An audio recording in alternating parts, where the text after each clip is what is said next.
Coming up, discover how a single Rembrandt print started one family's journey that led to opening their own museum. Explore a rich collection of American paintings that rotate through the galleries. And later, step into a small storefront museum in Providence that's taking a deep dive into local African American history. This is Treasures Inside the Museum.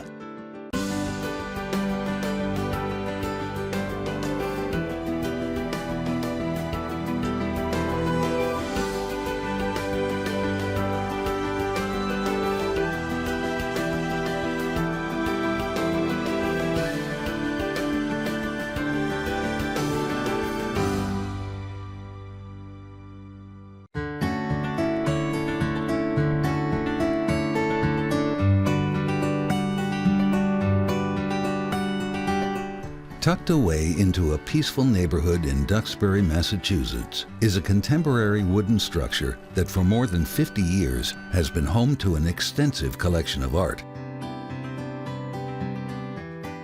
The Art Complex Museum started out as one family's personal collection and includes American paintings, Shaker furniture and crafts, Asian arts, and other treasures.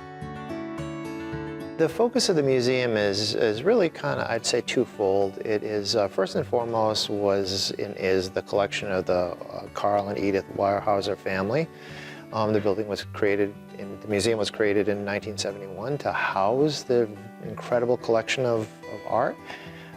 And so we serve that role first and foremost, but we also are the Art Complex, and we're specifically named that way to be a multidisciplinary institution that supports also contemporary art. So when you come to the Art Complex Museum, not only are you going to see amazing art, but you're going to see an amazing building that is also art. It's a beautiful structure made of wood, which was very important to the Weyerhaeuser family.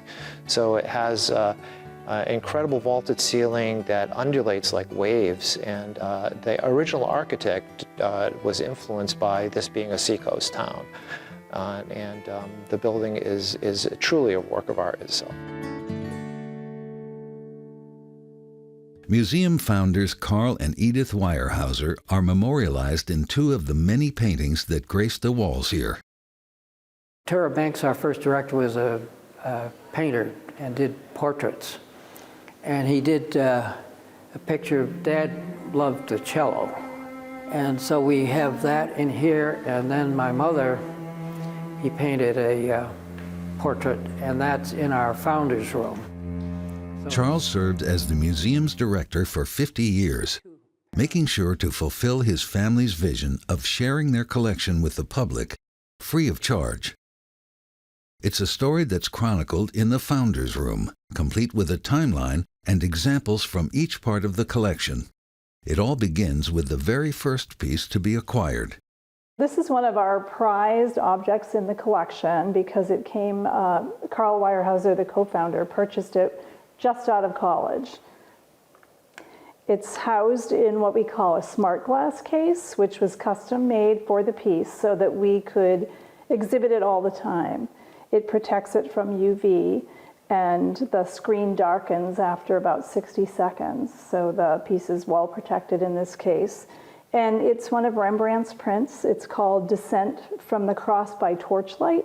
And what's unusual about it is the center of interest is in the upper left. Typically it's in the center of the piece. And it shows Christ being taken down from the cross. And as you move diagonally across the piece, it shows a long stretcher where his body will be laid. Carl purchased this piece while he was traveling in Europe. His parents had offered him a Packard automobile as a graduation gift, and he asked for a cheaper Dodge so that he could use the funds to purchase this Rembrandt print.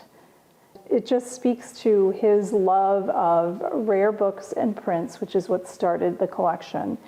And we wanted to make sure the visitors got to see it no matter when they came into the museum, so it wasn't just on exhibit.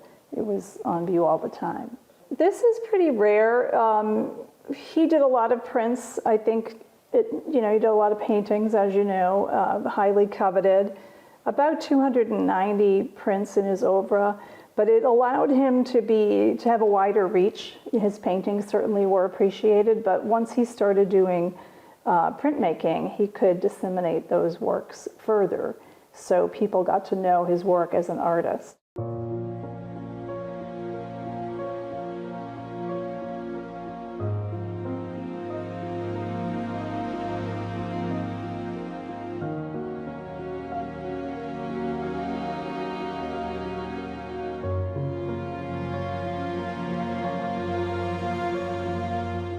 A significant amount of the gallery space at the Art Complex Museum is regularly dedicated to their American paintings collection.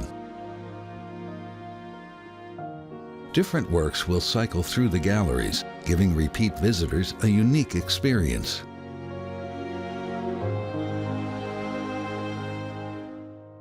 We have 3 gallery spaces, so at any one time there are 3 different shows, sometimes quite different, in the museum at any one time. So some people may come specifically to see one artist because they're interested in their work, and then they say, hey, there's a couple of other cool things here also.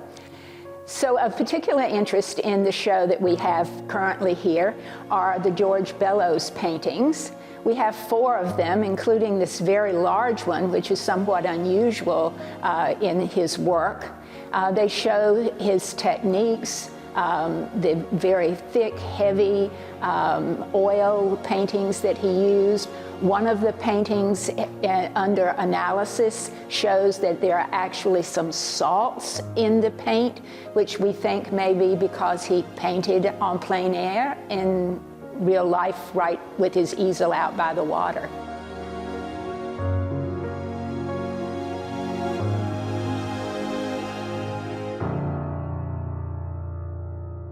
Of special interest to the one in the center here is the letter that came to Carl Weyerhaeuser from Emma Bellows, George Bellows' widow. She is telling Carl that she's so happy that he has acquired this painting and that she has always really loved the painting, loved the look of the bow of the boat, like a horse with its neck thrown back, ready and raring to go. So we have that level of intimacy with the collection that's rare. The provenance of each piece here has come to the museum in different ways. Sometimes there are clues hidden in plain sight. That was the case for this painting. The artist is Childe Hassam, and he was from Dorchester, Massachusetts, a very important American impressionist. And he visited the Isle of Shoals every summer around the turn of the century. This painting was done in 1906, and with a lot of other artists who like to paint the scenery there. This is an image of dusk from the Isle of Shoals. And it's typical that he would paint ribbons of color and break the ribbons up with a small boat or a vessel, which you see right here. And one of the really interesting secretive facts about this is it was painted on a cigar box top. And I will show you that. You can see the lid of the box top was what he used as his canvas.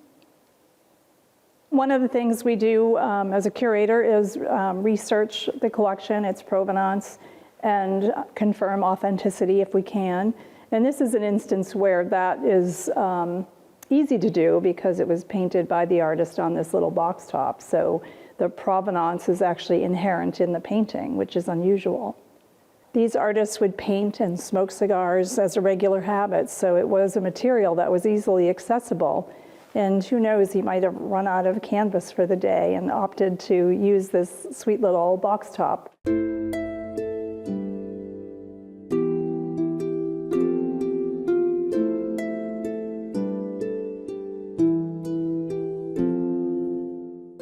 The holdings in the American Painters collection encompass examples of a number of different genres, with a strong focus on American landscapes. Today, the collection continues to grow, incorporating several contemporary works. Many noteworthy artists are represented in this gallery as well, including one familiar name with a not-so-familiar painting. We have a John Singer Sargent painting that was acquired by the Weyerhausers. It's an unusual scene for Sargent. It's not typical of his work at all. You know, he painted the lovely little girls that the MFA has. His paintings are just, it's much darker, it's much more realistic in feel. It's not a posed painting at all.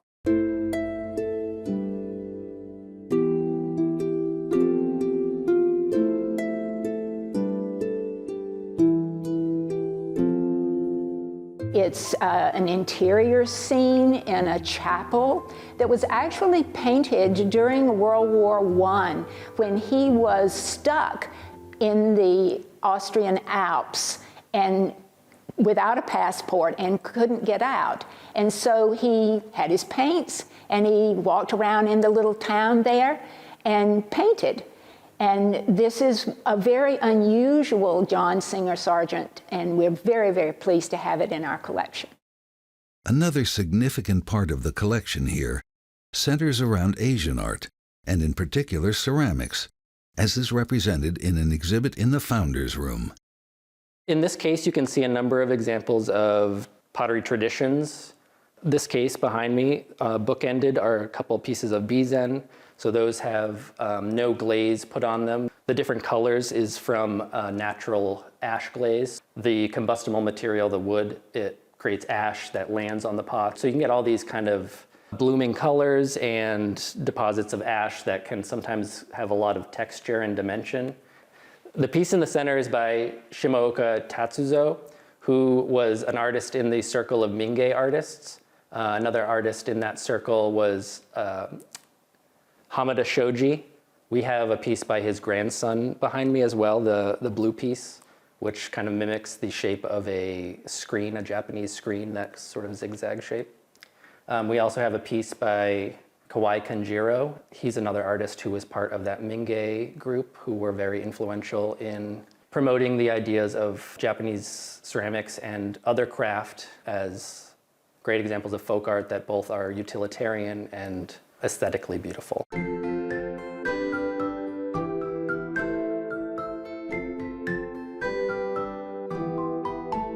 The piece in front of me is a great example of a highlight in the Japanese ceramics in the collection. This piece by Kamada Shoji is a piece that stands out among the rest because of its unique design. The artist made work that was pretty unlike other Japanese ceramics. Japanese ceramics in general has really deep roots in tradition,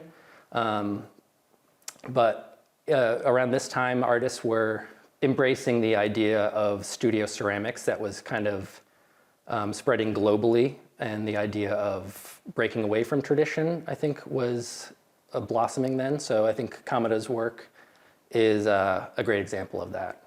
His use of geometry as well as organic shapes, they work harmoniously, and I think that's evident in this piece. So this piece in front of me, I'd say the reason it is so important is because it's a great example of this area of the collection, and more broadly Asian art, which is such a key component.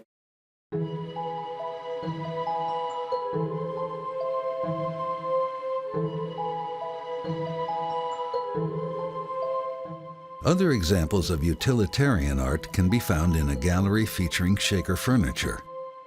Carl and Edith really loved Shaker furniture. That interest was passed down by their mother, Maud Moon Weyerhaeuser. We have a lot of Shaker objects in the collection, Shaker furniture mostly.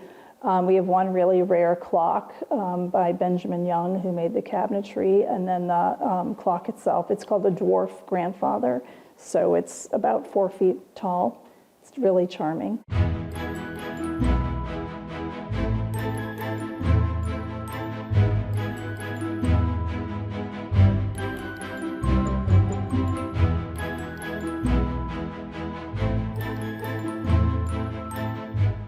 Two of the more treasured pieces are this table and chair.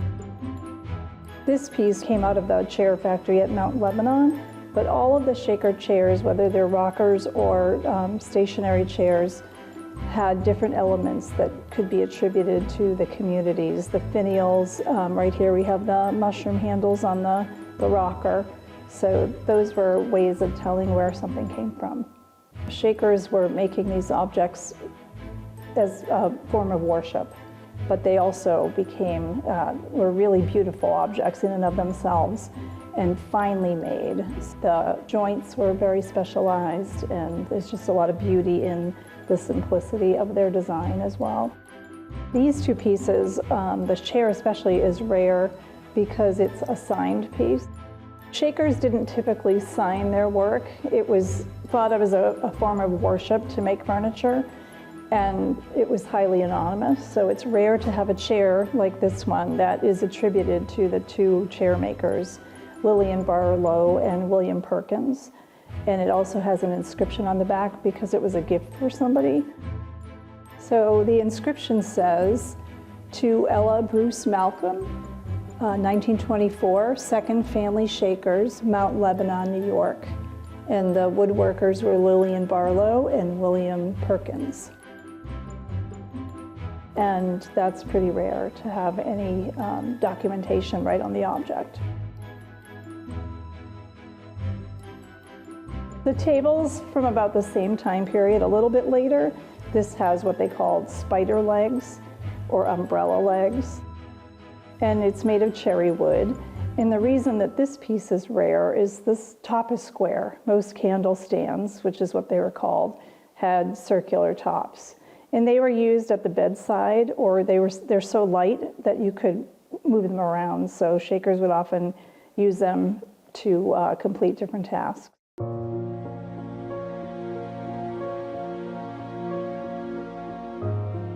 All of the collections at the Art Complex Museum continue to grow as they acquire additional works that align with the intentions of the founders.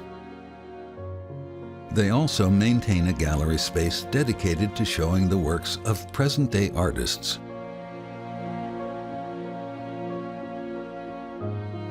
This is the Phoenix Gallery, and behind me is the work of an artist, Nancy Hayes, who's from the south coast of Massachusetts in Padenham or South Dartmouth. We have, I think, about 3 or 4 shows a year in this space in particular.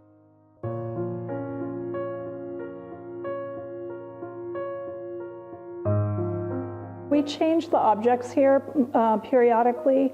It's mostly to mimic what happened in the Weyerhaeuser home, where they had these pieces on view all the time.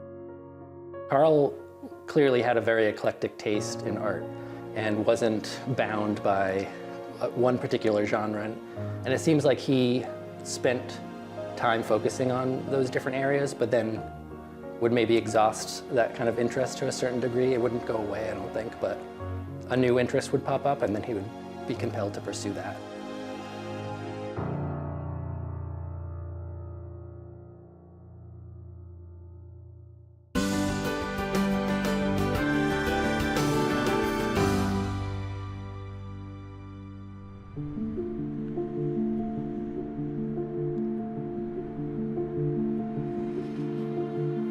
In the heart of downtown Providence is a small museum with a big story to tell.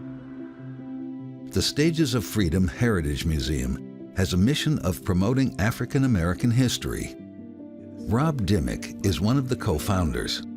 The idea of a museum became important because it provided opportunities to place objects and stories within a central location.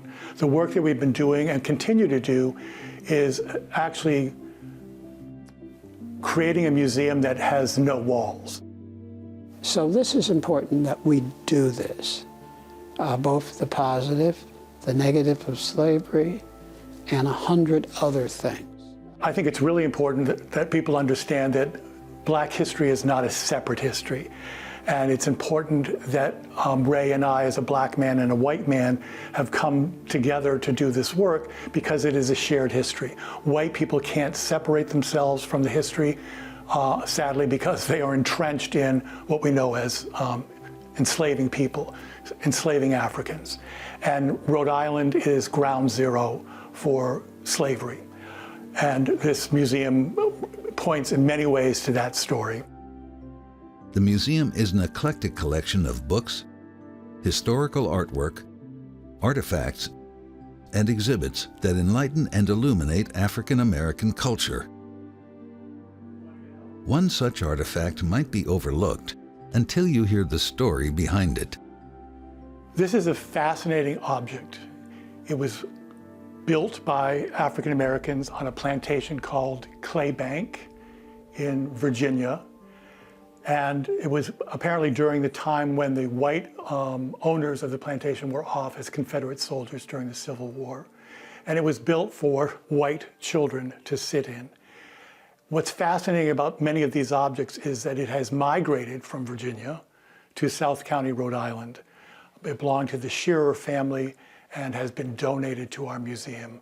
It's a very actually special and rather precious object because of its association with African American handicraft and the fact that it has survived and that the story survives with it. Most people would describe it as sort of a crude piece of furniture, but it's actually quite delicate. When you look at the caning of the seat, the fact that the paint, by and large, is still intact. It is a sort of beigeish gray color, that the seat is still intact with only a small crack at the front of it. It becomes a really lovely object and a tangible evidence of African American ingenuity and craft.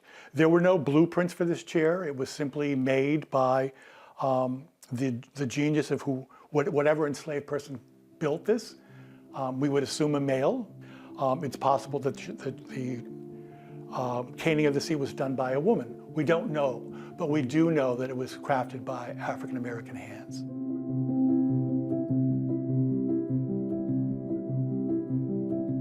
While we may never know who made this chair, other exhibits are all about the people, including this woman, whose voice took her far from home in Providence. Sissieretta Jones is the most successful black performer up to her time, 1916, in America. She tours in Europe and the Caribbean, maybe the first black performer to do that. She's successful. She has 40 employees in her troupe. She owns a train because black people cannot stay in hotels and they can't eat in most restaurants. And so they go into town and figure out where to get their dinner catered, and they eat on the train. She was a civil rights person. She is the one who integrated opera houses and the like all over the country. And she performs at the White House 5 times. She performed for a year or so, white audiences only. And she said, this is absurd that black people can't see me, hear me. And she told some place in Alabama, I'm not coming, and tore up the contract. And they said, okay, we'll let black folks sit in the balcony. So she's the one who did that.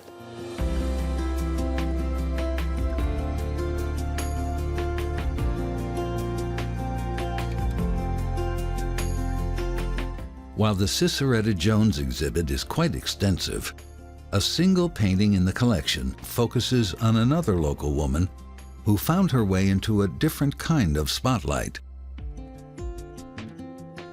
This is Becky Howard, born as Rebecca Howard, and she was born where the Memorial Gate on Thayer Street is that enters Brown's Lower Green.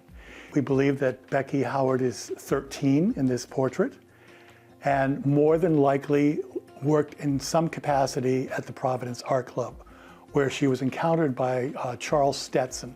Stetson, a co-founder of the art club, was a dear friend of Edward Mitchell Bannister. This portrait, which, believe it or not, is documented in a diary that Stetson kept, which was published in a small printing by a university press in which he talks about encountering her and wishing to paint her and wanting her to slip into a purple gown, which she declined. She didn't think that was a proper thing to do, and more than likely she and he were alone at that time, so to change behind a dressing screen in front of a white man, verboten. And so it becomes what he calls a sketch. We think it's a little more than a sketch. It's really a lovely portrait. And as you move through our museum, you will see what we call negative black images, which populated white homes, largely in the kitchen. And so to have this beautiful, graceful, elegant image of a young black woman is exceptional. Mixed in with the artwork and artifacts here is a collection of books, including a very old and rare work written by Robert Roberts, an African-American man working for the governor of Massachusetts. This is an early cookbook by a black person, and that he put it together and that he got it printed and that there might be 500 copies. It's a rarity. But this book goes way beyond recipes. It offers insight into work practices and African-American culture around the beginning of the 19th century. It's called the first black cookbook commercially done, and we have to stress commercially done because all kinds of black folks kept notes, and you can find 5 pages of recipes from, remember, the black folks are in the kitchen cooking, and on the plantations in the South where 80% of black people lived, almost all the cooks and chefs are black. So every once in a while, a page will surface that they can attribute to somebody black. But this is the first cookbook. He kept notes for 20 years. He knew what he was doing. And this isn't really a cookbook. It's a directory, how to set the table, how to stand. He suggests what clothes you should wear. This is a servant's cookbook. The book, like the Stages of Freedom Heritage Museum, is a hidden gem waiting to be explored.